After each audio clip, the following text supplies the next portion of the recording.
AN or SN question ಎರಡರಲ್ಲಿ ಒಂದು guarantee 2 marks ಕೇಳ್ತಾನೆ. ನಾನು ಆಗಲೇ ಮಾಡಿದ್ದು AN, ಇದು ಬಂದ್ಬಿಟ್ಟು SN.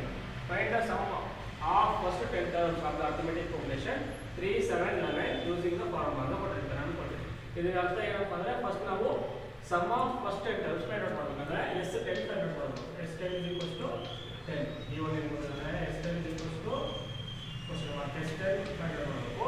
A ಎಷ್ಟಿದೆ ಫಸ್ಟ್ ಟರ್ಮ್ ನಮಗೆ A ಎಷ್ಟಿದೆ 3. A 3 again A2 ಎಷ್ಟಿದೆ 7.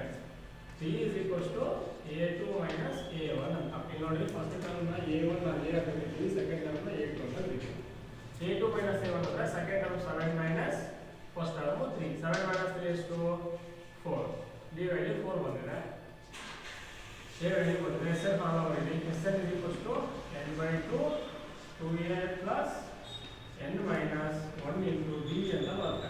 ಯಾಕೆ ಈ ಫಾರ್ಮುಲಾ ಯೂಸ್ ಮಾಡ್ತಿದ್ದೀವಿ ಅಂದರೆ ಇನ್ನೊಂದು ಫಾರ್ಮುಲಾ ಯೂಸ್ ಮಾಡಬೇಕಪ್ಪ ಅಂದರೆ ಲಾಸ್ಟ್ ಟರ್ಮ್ ಇರಬೇಕು. ಲಾಸ್ಟ್ ಟರ್ಮ್ ಅಂದರೆ ಅವಾಗ ಏನಾಗುತ್ತೆ SN is equals to n/2 A plus A ಅನ್ನೋ ಫಾರ್ಮುಲಾ ಯೂಸ್ ಮಾಡ್ಬೋದು.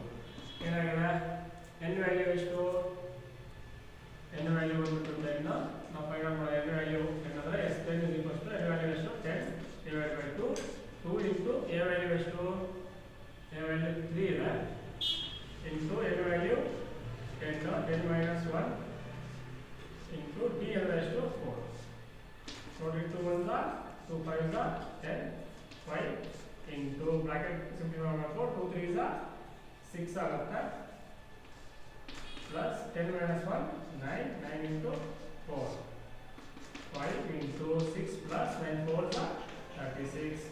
36 plus 6 ಎಷ್ಟಾಗುತ್ತೆ 42 into 5 ನೋಡಿ ಮಲ್ಟಿಪ್ಲಿಕೇಶನ್ ಮಾಡೋಣ. 5 2 10 ಕ್ಯಾರಿ 1 5 4 20 plus 1 10 210 ಎಷ್ಟಾಯಿತು 210 ಬರುತ್ತೆ. S10 is equals to 210 ಬರುತ್ತೆ. ನೀವು ಇಷ್ಟು ಮಾಡಿದ್ರೆ 2 ಮಾರ್ಕ್ಸ್ ಬರುತ್ತೆ. ನೋಡಿ ಇಂಥ ಕ್ವಶನ್ಸ್ನ AN or SN ಎರಡರಲ್ಲಿ ಒಂದು ನಿಮಗೆ ಎಕ್ಸಾಮ್ ಬರುತ್ತೆ. ಸ್ವಲ್ಪ ಪ್ರಾಕ್ಟೀಸ್ ಮಾಡಿ.